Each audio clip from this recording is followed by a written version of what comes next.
tayo po'y magbubulay-bulay na salita ng Panginoon bago natin tanggapin ang banal na hapunan ngayon po. At sa tuwing tayo ay merong Lord's Supper ay tayo nagbubulay-bulay ng mga katotohanan na may kinalaman sa sakripisyo ng ating Panginoong Kristo doon sa krus. At tayo sa yung anyayahan, nabuksan ninyo ang inyong mga Biblia, kung kayo may mga dalang Biblia, sa Lumang Tipan. Ito ay nasa aklat ni Zacarias o Zechariah sa wikang Ingles. Ang Zechariah ay ang pangalawang aklat sa huli ng Lumang Tipan. So, Malakyas ang huling-huling aklat, ang Zacarias naman ang ikalawa sa huli. So, ito ay nasa chapter 13. We'll be reading chapter 13, verse 1, and then verse 7 to 9. Chapter 13, Zechariah, chapter 13, verse 1 to verses, and then verse 7 to 9. Tatalong tayo sa verse 7 to 9. Okay?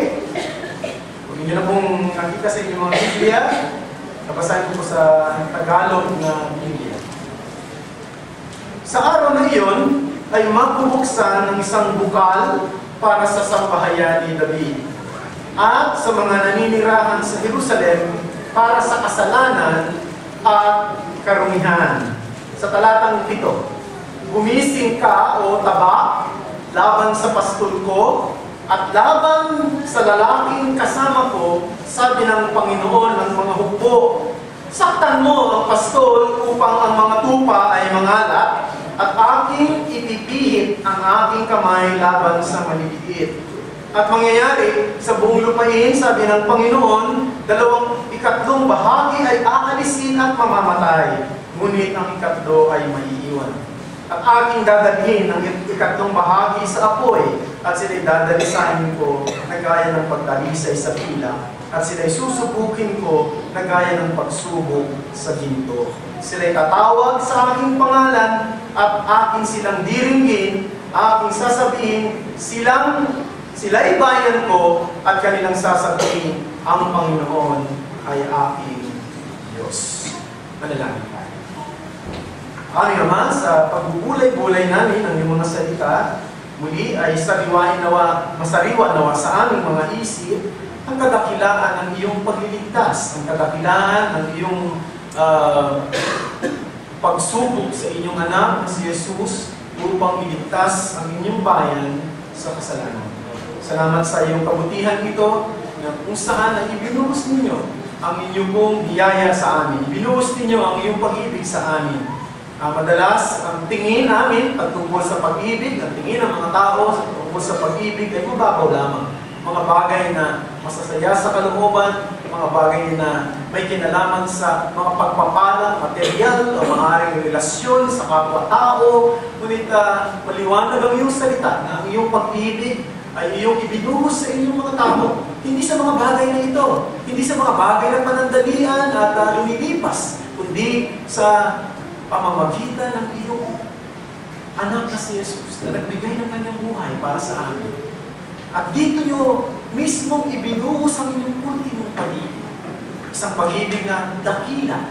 Isang pag-ibig na ang resulta ay pang walang hanggan at hindi panandali ang pagpapala natin. O maraming salamat. Dalangin namin ng iyong Espiritu Santo ang magbigay sa amin ng liwanag. Ito ang aming dalangin sa ngalan ni Jesus. Amen. Alam nyo, natutuwa ako dun sa bagong programa ng ating pong Philippine National Police ngayon na tinatawag nilang Tokhang. Oplan Tokhang. Ano yun? Oplan Tokhang. Yun ay Tok-Tok Hangyo. Yun po ay salitang Bisaya. Kasi itong bagong police, bagong PNP chief in Bisaya talaga, nagsalita lang ng halata na si De La Rosa, General De La Rosa. Yung Tok-Tok, yan ay kakatok, yung hangyo, ang ibig sabihin po ng hangyo sa Bisaya ay ano? Kuya Sani? Pakiusap. Yan. Nakikiusap. Nakakalimutan mo na mag-Bisaya.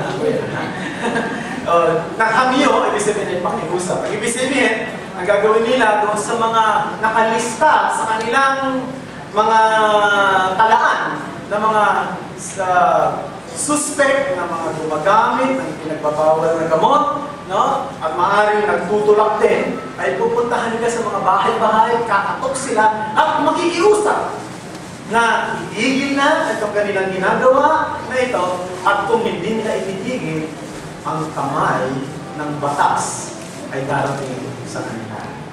Maganda yan, ano? Kasi alam niyo kung bakit ko nagustuhan yan. Kasi may pakiusap. Kasi mayroong iniaalok na pag-asa, may iniaalok na biyaya, no? Pero, kung hindi mo tatanggapin yung biyaya, hindi mo tatanggapin yung ganong klase ng alok, eh siguradong ang darating sa iyo ay kaparusahan ng batas. So, mayroong biyaya, mayroong banta. So, dito sa binasa natin, sa aklat ni Zechariah, ay ipinakita nito ang biyaya at ang hustisya ng batas. Kung inyong susubaybayan sa ating pong mga pagbasa ngayon, no? Ang pagkakaiba lang, sa iniaalok ngayon, kapag hindi mo tinanggap yung biyaya, siguradong papatawag ka ng kaparusahan.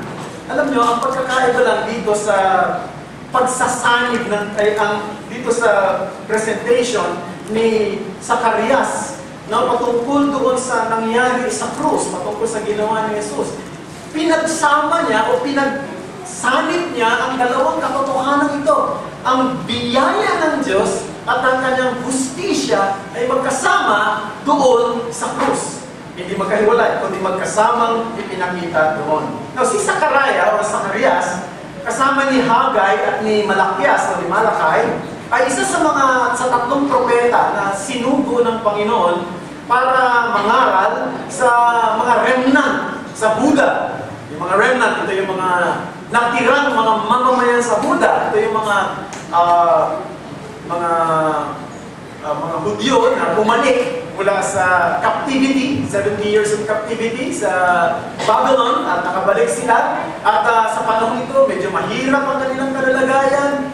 Isipin nyo nung pagbalik mo sa pagkatapos ng 70 taon, mahirap na magsimula ulit. Kasi alam nyo, ilan sa mga bumalik dito, medyo magaganda na ang buhay nila sa Babylonia. Yung iba nga hindi na bumalik kasi maayos na yung buhay nila doon. Maganda na, may mga business na sila siguro, mayroon na silang magagandang bahay, pero nagpasya silang bumalik sa kanilang bayan pagkatapos ng 70 taon bilang pagtupad sa kalooban ng Panginoon. At pagbabalik sa kanilang bayan, at yun din lang siyang nasa propesiya, pero pagbalik nila sa bayan, nasisimula sila ulit. Wala silang bahay, no? At wala silang kabuhayan. So they will start all over again. It's very difficult. Mahirap ito para sa kanila. At sa mga panahon ito, kinakailangan ng mga propeta na magbibigay ng hamon, ng encouragement sa kanila. Pinadala ng Panginoon ng iba't ibang propeta. Isa na nga rito ay si Zacarias. Ang ginawa ni Zacarias na paghamon sa kanila ay sa pamamagitan ng pagturo sa isang darating na tagapagligtas. He did the encouragement by pointing the people to the mercy and grace of God in the coming Messiah. Alam niyo po itong Zacarias, aklat ni Zacarias, medyo mahirap ng konti, basahin ito, no? Pero hindi naman ibig sabihin, hindi niyo maiintindihan. Sapagkat ito ay consist ng maraming visions, mga pangitain, at kung medyo hindi ka masyadong familiar sa mga lingwahe, medyo mahihirapan kang intindihan. Kaya kung pagbabasa nito ay dapat mabagal, para lalo mong maintindihan ng gusto. Pero masasabi ko na itong 14 chapters ng aklat ni Zacarias ay medyo hindi lang maganda, kundi fantastic talaga. At lalong maiintindihan mo kung paano noong pa man ay itinuturo na ng mga propeta ang pag-asa hindi sa sino mang tatayong hari sa kanila para sila ilit ang kanilang bayan sa isang maayos na kalalagayan, kundi sa isang darating na Messiah, sa isang tagapagligtas na darating. Yan ay makikita sa mga visions na ipinakita rito sa kanyang aklat. Sa chapter 3, ang propeta ay nagpakita na aalisin ng Diyos ang kasalanan o kasamaan sa bayan ng Huda, sa lupain ng Huda, in just a single day. Imagine that! Nangako yung bagong Pangulo natin na sa loob ng 3 hanggang 6 na buwan, no, ay susugpuin ng kriminalidad. Kung ito ba'y talagang mangyayari, that remains to be seen. Pero ito, mababasa natin, in just single day, no, He will remove the iniquity in the land of Judah. How will it happen? So, mag-isip na tayo, paano mangyayari yun in just a single day through His servant whom He called the branch o sanga. Ang tawag na doon sa servant na yan ay sanga. Chapter 3, verses 8 to 9. In chapter 6, verses 12 to 13, yung pong lingkod na ito na tinawag ding branch o sanga ay isang lalaki. At siya daw ay magtatayo ng templo ng Panginoon, uupo sa kanyang trono upang pangunahan ang kanyang bayan. Sa chapter 9, verse 9, ang lalaking ito na uupo sa trono ng Panginoon upang pangunahan ang kanyang bayan ay isang matuwid na hari na sa pamamagitan niya, mayroong kaligtasan ang lahat ng mga anak na babae ng Sion. Sa chapter 11, verses 12 to 13, ang nakaupong hari ito, bagamat siya'y hari, bagamat siya'y matuwid, isa siyang mapagpakumbabang hari. He is a humble king. Ang totoo, sa kanyang pagiging mababa, ayon dito sa chapter 11, verses 12 to 13, siya ay itatapwa. Ipagkakanulo ng isang tao sa halagang 30 pirasong pila. No? Sa chapter 9, verse 9, ang taong ito, kaya siya nang masasabing mapagpakumbaba dahil siya ay dumating sa bayan ng Huda, hindi sa pamamagitan ng kabayuhan. Hindi siya sumakay sa isang kabayo o karwahe na sa gisag ng isang makapangyarihang leader, kundi nakasakay siya sa isang asno. So agad-agad makapasok na sa isipan natin, hindi mo pa nababasa yung Gospels, no? Agad na papasok sa isip natin kung sino ito. Isang branch, isang lalaki, no? Isang na aalisin ang kasamaan sa loob lamang ng isang araw sa lupain ng Huda. At ang sabi rito, ito ay magtatayo ng templo ng Panginoon, uupo sa kanyang trono, pangungunahan ng kanyang bayan. Siya ay matuwid na hari. Siya ay mapagpakumbaba sapagkat ang kanyang ginamit na sasakyan ay hindi ang kabayo o karwahe, kundi ang asno. At siya ay ipagkakanulo sa halagang 30 pirasong pila. Kaya alam na natin kung sino yan. Yan ay walang iba kundi ang ating Panginoon Jesus. Pero binanggit ko ito para sabihin sa atin na wala pong malabog sa plano ng Diyos ng pagliligtas. Noon pa man, pinlano niya na ang kaligtasan ng kanyang bayan.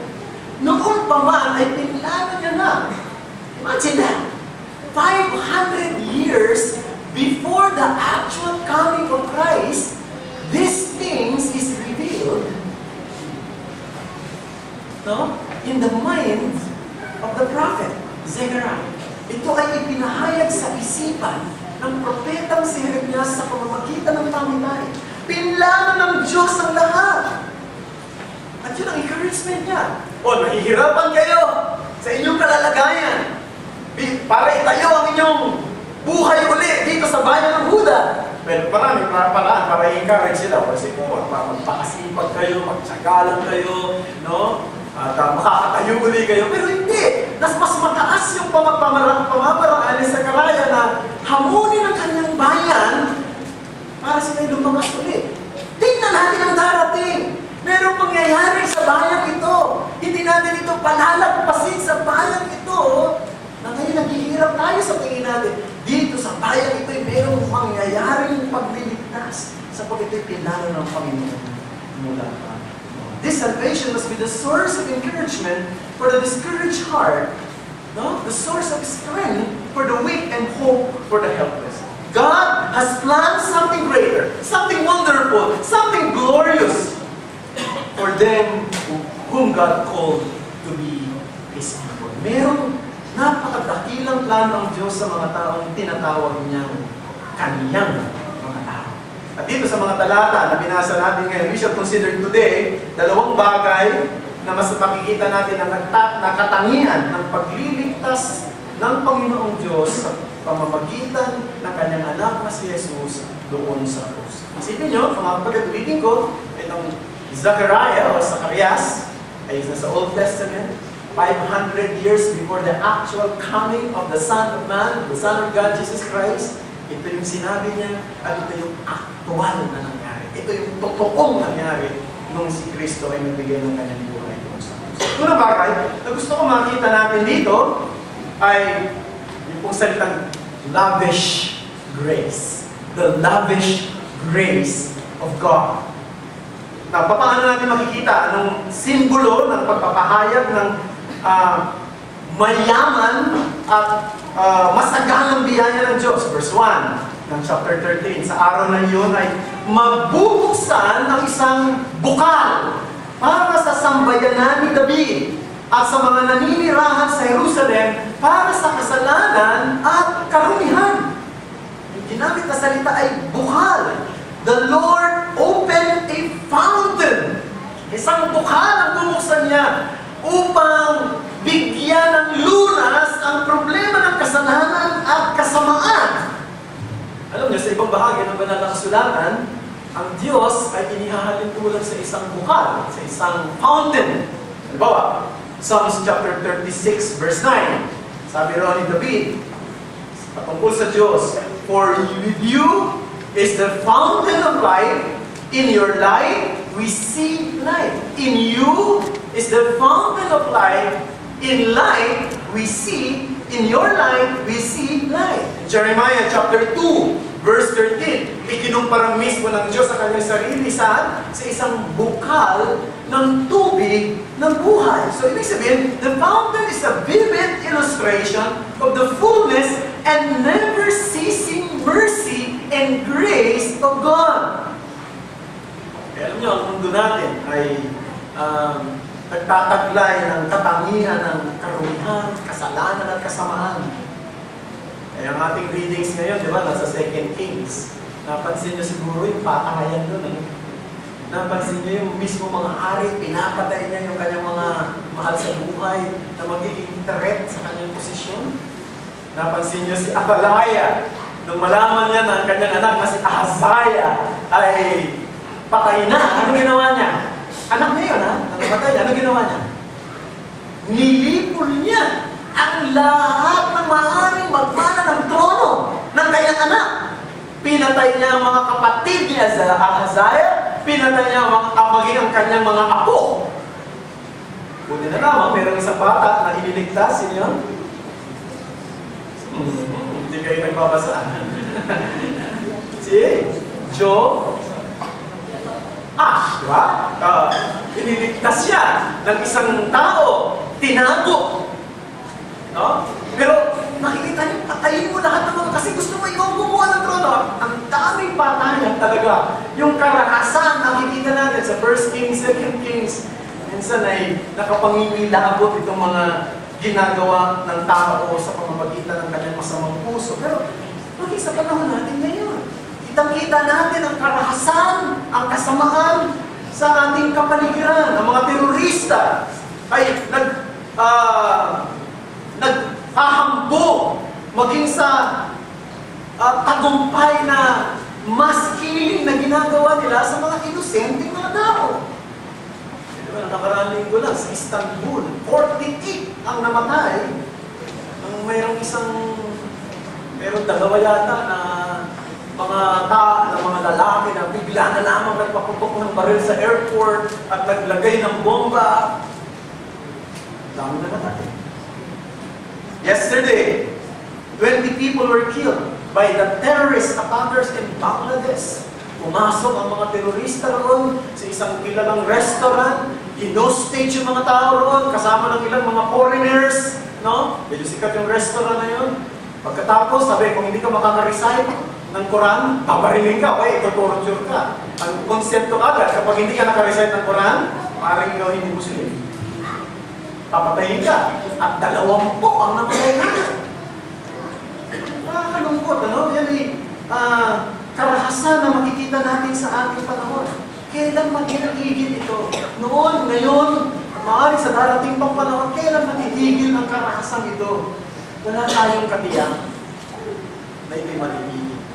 Wala tayong katiyakan na maging ang kamay na bakal ng gobyerno at titigil ng karahasan. Bakit? Huwag ka ng puso ng tao ay sa Biblia ay masama. Ang puso ng tao ay makasalanan. No? Ang dapat baguhin ay ang puso ng tao at hindi kayang baguhin ito ng sistema ng pamahalaan. Hindi ito kayang baguhin ng sinuman ng makapagpapabago lamang ito ay ang biyaya ng Diyos. Yun lang. No? There is no way to stop all these things. Unless the lavish grace of God's forgiveness, redemption, conviction of sin, transformation of heart will be experienced by the individual. Now let me say this, brethren. If you are not a Christian today, you are a potential terrorist.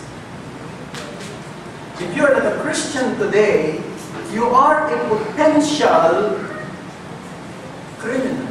You are a potential robber. Or you are even a potential rapist. Hindi ba tayo pwedeng ipagmalaki? No, lahat tayo ay potential na gumawa ng krimen. Dahil lang sa biyaya ng Diyos. Kaya hindi nangyari ang lahat.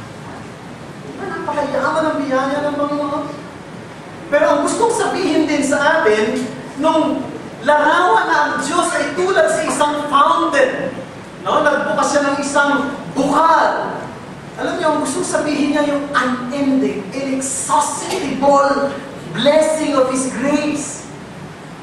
Unending, continuous blessing. We need water from that fountain, for the water from the fountain is continuous, inexhaustible, unending. And that fountain is the blood of our Lord Jesus Christ that was shed on the cross. We need that every day. No? Alam, hindi natin kailangan ng tubig para nasa swimming pool para linisin ang ating pagkatao. Sapagkat alam nyo, kapag marumi ka, naligo ka sa swimming pool, pero yung swimming pool na magiging marumi na rin. Di ba? Hindi natin kailangan ng tubig galing sa drum. Sapagkat araw-araw tayo kinakailangan maligo, mauubos yan. Ang kailangan lang natin ay tubig galing sa bukal. Sapagkat yung galing sa bukal ay patuloy yun. Hindi natatapos. Ito'y patuloy na nagbibigay ng tubig oras-oras, di ba? Araw-araw.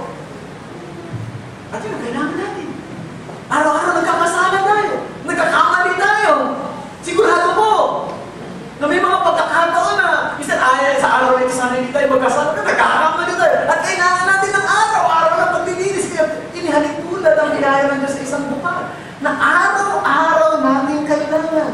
Araw-araw natin kailangan ang krus ni Jesus. We are always coming back to the cross every day, every moment, and as long as we live. Kapag nakaramdam tayo ng karumihan, hindi natin kinakailangan manatili sa karumihan yan. Hindi natin kinakailangan lumangoy sa karumihan yan. Kinakailangan natin ang fountain of God's mercy or grace. At alam niyo, yung fountain of God's mercy, walang business hours yan. Di ba? Pero yung bangko may business hours, no? Yung hanggang alas 10 lang. O kaya hanggang alas 3 lang. Yung mga office hanggang ganyan lang. Walang business hour. Laging bukas yan. 24/7. So unang-unang ipinakita dito na kailangan natin ay ang biyaya ng lavish grace, no? Yan yung fountain ng Panginoon. Pero meron pang pangalawang bagay katungkol sa ginawa ng Panginoon sa Kristo, hindi lang yung kanyang biyaya, no? Na walang hanggan, walang katapusan, kundi the lawful justice of God. And it is exemplified or symbolized by the term sword. Verse 7, gumising ka o taba laban sa pastol ko at laban sa lalaking kasama ko, sabi ng Panginoon ng mga hukbo, Saktan mo ang pastol upang ang mga tupa ay mangalat at aking ipipihit ang aking kamay laban sa maliliit. Dito makikita natin ang Diyos mismo ang nagsasalita, no? At hindi niya kinakausap ang tao, kinakausap niya dito ay tabak. Tabak ang kinakausap niya. At yung salitang tabak sa banal na kasulatan ay simbolo ng tinatawag nating sa English na judicial power. Diba sa Romans chapter 13, verse 4, a ruler is called as the one who bears the sword. Siya may hawak ng tabak. At sabi rito ang Panginoon, tinatawag niya ang tabak. Kinuha niya ang tabak. Hindi para i-depensa ang kanyang sarili, kundi para saktan ang pastol, the shepherd. At sabi yung pastol na yun na kanyang sasaktan is somebody who is close to me. Malapit sa akin. Kita niyo? Ang Panginoon, sasaktan niya ang pastol. At yung pastol na sasaktan niya ay malapit sa kanya. This is Jesus, whom God Himself struck by the sword of God's judgment. Anong tinuturo nito? Ang tinuturo nito sa atin ay ang kamatayan ni Jesus was a judicial act. Ang kanyang kamatayan ay pagpapahayag ng hustisya ng Diyos, ng katarungan ng Diyos. Tiniis niya ang matinding paghatol ng Diyos doon sa krus. Tinanggap niya sa kanyang katawan ang hatol ng Diyos, ang katarungan ng Diyos, hanggang sa ito'y mauwi sa kanyang kamatayan. Ang pastol ay walang kasalanan. Ang may kasalanan ay ang mga tupa. Ngunit ang pastol mismo ang tumanggap ng pasakit, ng pananakit mula sa taba na kinuha ng Panginoon. The shepherd interposed himself and offered his own body, his own heart to the sword. He bears their sin and dies in their place. It is God who instigate this. Ang Diyos, ginawa niyang may sala si Jesus na walang kasalanan. Ang kasalanan ay isang marumi. Ang kasalanan ay karumal-dumal. Ang kasalanan ay nakadidiri sa harapan ng Diyos. At ang sinong may sala ay nararapat parusahan ng kamatayan. Kamatayan galing sa Diyos. Hindi kailanman tatanggapin ang isang banal ng Diyos, isang matuwid ng Diyos, ang isang taong makasalanan. Ngunit tinanggap ni Jesus ang parusang niya upang ang kanyang mga lupa ay hindi saktan ng taba ng Diyos. Napakaganda, di ba? Ganda. This is wonderful. Ang biyaya ng Diyos na inihalintulad sa isang bukal ay binuksan niya para linisin at patuloy na linisin ang kanyang bayan, ang kanyang mga hiniran, ang kanyang mga mananampalataya, ang kanyang mga minahal noong una pa man ng walang hanggang pag-ibig. Ang mga taong tinawag niya sa pamamagitan ng Ebanghelyo, Ebanghelyong ipinangangaral, Ebanghelyong nakasulat na nababasa nila, Ebanghelyong kanilang naririnig. Napakaganda, di ba? Ang huling mga salita rito sa chapter 13 ay higit na merong thrill para sa mga totoong mananampalataya, sapagkat it's because both fountain and the sword, yung fountain at saka yung sword, sila yung batayan ng pagpapala ng Diyos sa atin. Dahil dito sa bukal na biyaya ng Diyos at sa takbak ng paghatol ng Diyos, we are able to call upon the name of the Lord with confidence. The fountain of His grace and the sword of His justice seal and affirm the basis that we are truly God's people. And He is our God. We are set apart for Him. Kaya nga, dapat tayong mabuhay, dapat tayong mag-isip, dapat tayong kumilos, dapat tayong lumakad, dapat tayong tumayo. No? Hindi lamang basta mga tao ng mundo, kundi mga tao ng Diyos. Mga tao ng Diyos. Yan sabi ba na huli, di ba? Sabi rito, verse 9, aking dadalhin ang ikatlong bahagi ng apoy, at sila'y dadalhin ko na gaya ng pagdalisay sa pilak, at sila'y susubugin ko na gaya ng pagsubok sa ginto. Sila'y tatawag sa aking pangalan, at aking silang diringgin, aking sasabihin, sila'y bayan ko. At kanilang sasabihin, ang Panginoon ang aking Diyos. Wonderful relationship. Ha? Tayo mga tao ng Diyos. Hindi lahat ng tao ay tao ng Diyos. Hindi lahat ng bayan ay bayan ng Diyos. Ang bayan ng Diyos ay ang mga taong tumanggap ng katubusan ni Jesus. Ng biyaya ng Panginoon. Isang bukal na biyaya na binuksan ng Diyos ang iluminis ng kanilang kasalanan. Mga taong iniligtas niya sa tiyak ng paghatol sapagkat tinanggap ng kanilang tagapagligtas. Ang paghatol ay gusto mamamagitan ng kanyang kamatayan doon sa Diyos. Sila yung bayan ng Diyos. Sila yung mga tao ng Diyos. Sila yung mga tao sasabihin, ikaw ang aming Diyos. At sila yung mga tao sasabihin ng Diyos, kayo ang aming bayan. Kayo ang aming bayan. Nakita yan ni Sekaraya. Nakita ni Sekaraya ang kalwalhatian na darating 500 taon bago dumating ang aktual na pangyayaring ito. Ang tanong ko sa inyo, nakita ba ninyo ang kalwalhatian ito ng Panginoong sa Kristo doon sa krus? Dalawang libong taon na. Yung nakita ba ni Sekaraya na hindi pa nangyayari, na nagbigay ng excitement sa kanya para hamulin ang kanyang bayan sa kanilang kalalagayan na mahirap, ang siya din bang nakikita natin panghamon sa atin lagi sa pagharap natin sa iba't ibang hamon ng buhay sa pangkasalukuyang panahon?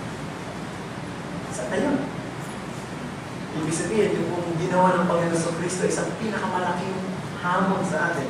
Kumbaga, kung kinakailangan natin ng payo, at minsan wala nagpapayo, o kaya naman kung kinakailangan magpayo sa isang taong nalulungkot, nahihirapan, o may mga pinagdadaanan, no? Maraming kang sabihing pamamaraan, marami kang sabihing mga prinsipyo na dapat niyang panghawakan, pero ang pinakamahalagang prinsipyo na hindi dapat kalimutan, tumingin lagi sa ginawa ni Kristo at ito'y magbibigay hamon sa pangkasalukuyan. Napakaganda, di ba? Napakaganda. Yan ba ang nakita mo? Yan ba ang nakita natin?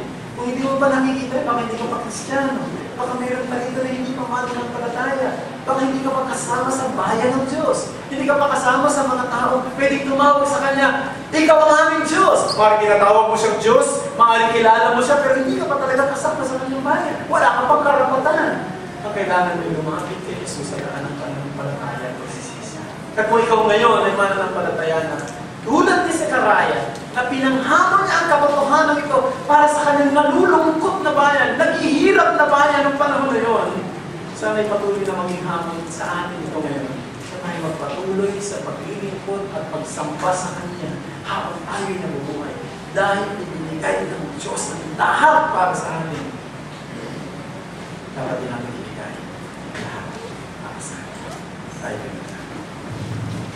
Maraming salamat.